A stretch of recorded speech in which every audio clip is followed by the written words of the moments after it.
up? I got Naskin here with me. This ain't a diss song, but yeah, you know what it is. I'm a cheesehead, y'all niggas cheese whiz. Pittsburgh Steelers, that's nothing.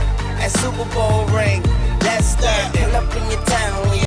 Did your review of the film confirm that there were a lot fewer missed tackles last night? Yeah, it definitely did. There was a lot more. I thought our effort by everybody was really good too. But yeah, there was a few too many in the first half, but I thought we calmed down and we got after it pretty good in the second half.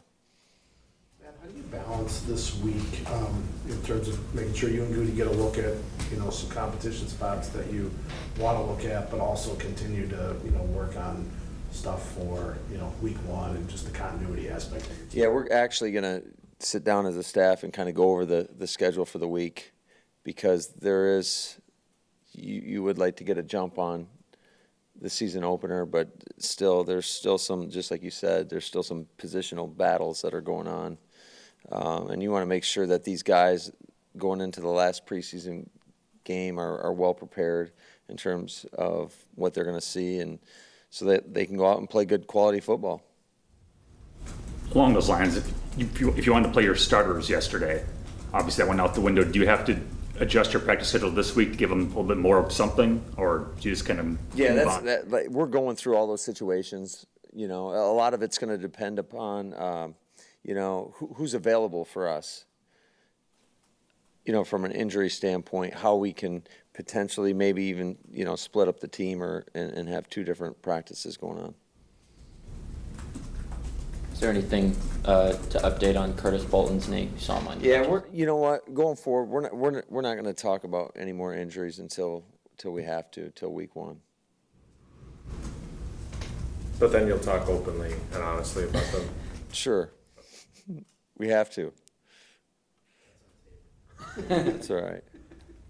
Hey, Matt, Sean McVay made a comment last week where he basically said, look, the preseason's not worth the risk. The reward is not worth the risk for my guys to be out there. And Cam Newton gets hurt last night. I mean, are we just at a point where you should be able to just say, look, I don't want to risk Aaron Rodgers, whether the field's okay or not? I mean, how do you kind of view the preseason through your eyes right now? Yeah, I think everybody has a different philosophy on that, and it really goes back to being confident in the work that you get in throughout the entire preseason training camp. I think that's a big reason why you see a lot of these teams that are scrimmaging multiple teams to get the necessary competitive work, yet not put those guys at risk, in those games when guys are live and you're going to the ground. So I think that's something we'll look into the future as well.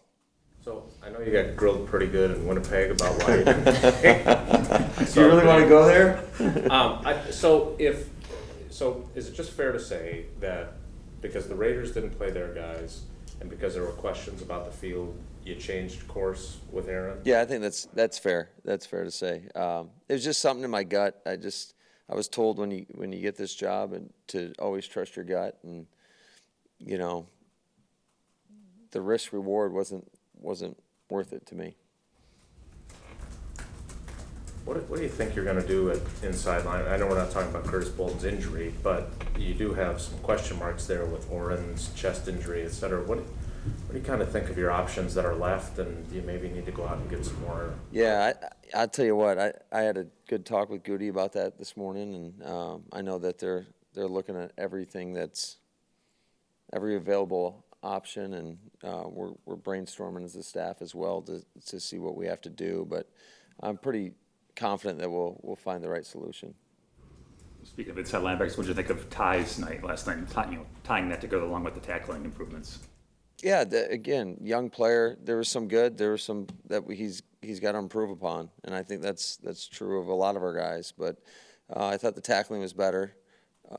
It's just more or less, being in position to make those plays, but it was improved. Now, what did you think of how Dexter Williams played last night? He obviously had a kind of a tough week of practice. So what did you see from him? Kind of similar to what I was just talking about with Ty. Dexter's best run in that game was when we were running outside zone to the left when we got called for a hold. That was his best run, and that's the best run I've seen him have, in a Green Bay Packer uniform. So I told him that's the standard, that what you need to have for yourself on every run. He pressed the blocks of the offensive linemen, and it really set up the blocks on the second level, and we cut the defense in half, and he stuck his foot in the ground and went for 20 yards, and he was decisive about it. So that is what it has to be every snap. It's not, because the tendency a lot of times is a back gets on his track, he sees a hole, he sticks his foot in the ground and goes right to that hole. Well, now on the second level, these backers are starting to fall back instead of getting all the way to the heels of the offensive lineman and making that cut to make sure those backers stay out of the play. So it's just, he just hasn't done it consistently enough for my liking. And but I know he's capable because he showed it. How hard is it to evaluate quarterbacks with Sean's bad field position, his dealing with penalties? No, I know it's funny. I was just talking about that with our staff. Deshaun was put in some tough situations yesterday because it seemed like every time we went forward, we went backwards. And so we were in a lot of get back on track, a lot of third and long. And, there were a couple plays where we dialed up. You didn't get the right look. So you got a bad play.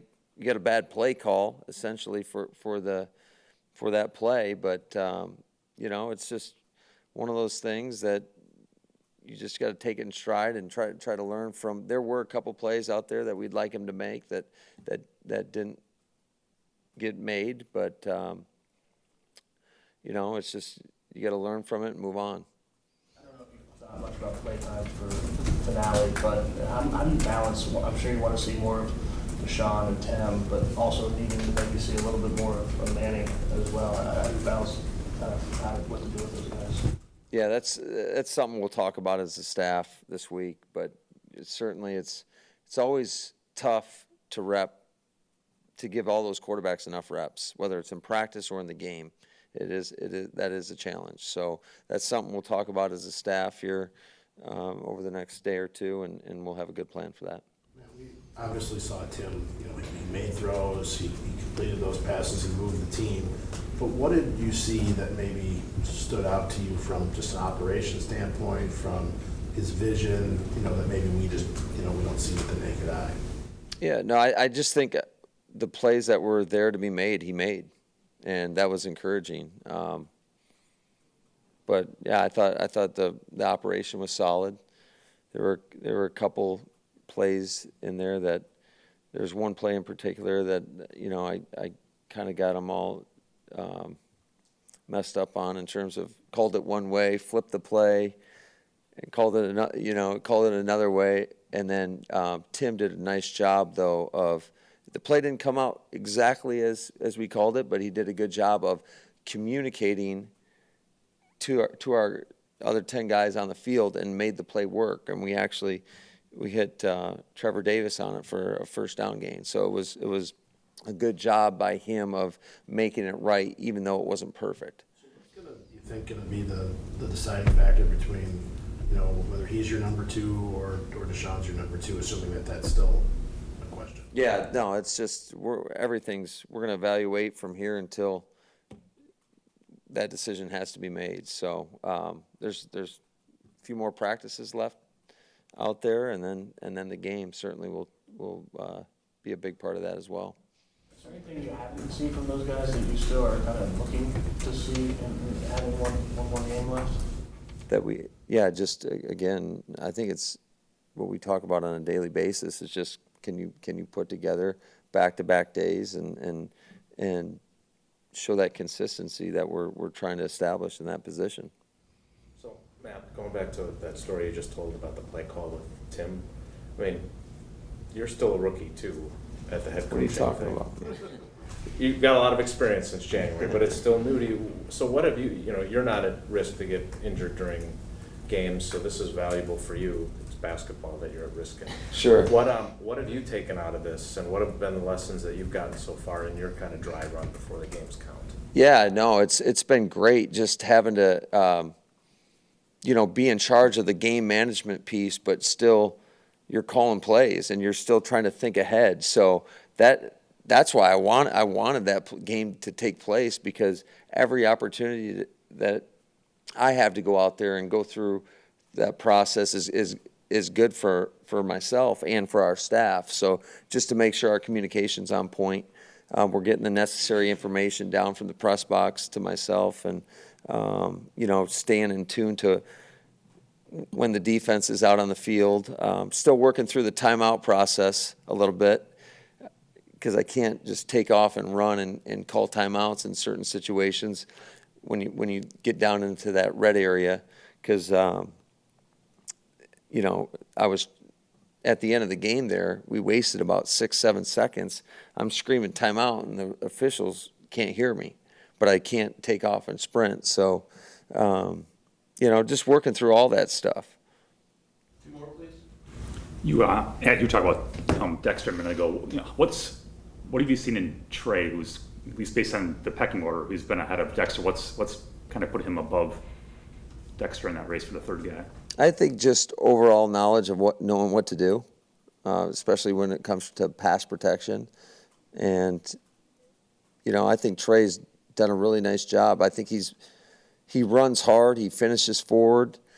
There's been some tough situations for him when he's been in there where it hasn't been all that clean at times, but he's been able to get positive yardage. I know you look at his yards per carry, and it's not where we want it to be, but I don't think that's necessarily all on him. I think it's a collective effort.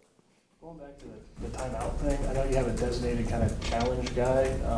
If you're not feeling better. Well, that's what they told me, is just make sure I have somebody there. So what we'll do, moving forward is, so week 1 we had Joe McKillop do it, but we ran into the issue of I'm trying to call a timeout, and he's running down there, and I'm watching these seconds tick off the clock, and then you get to a situation where you're like, I don't want the timeout, but he doesn't have a headset on to hear you say that, so you get a timeout when you didn't want it.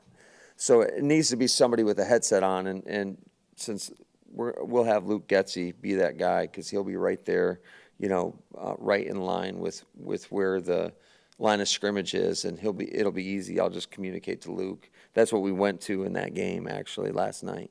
Do you have any idea how long you might need to use that system going into the regular season? It's just when Dr. Anderson and McKenzie and Flea all tell me that I can start running. We tend to jump to conclusions a little bit. Like Trevor Davis made this team last night. What are you talking about? I know that surprises you, but he obviously played really well.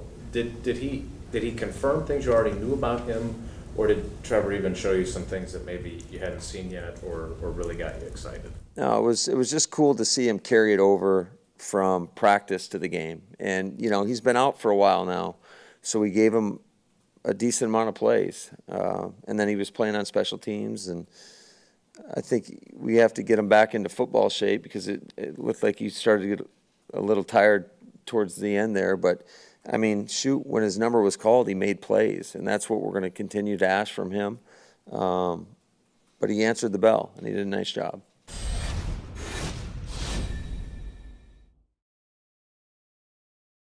So, I just love my team. Yeah, that's the team with them big G's on the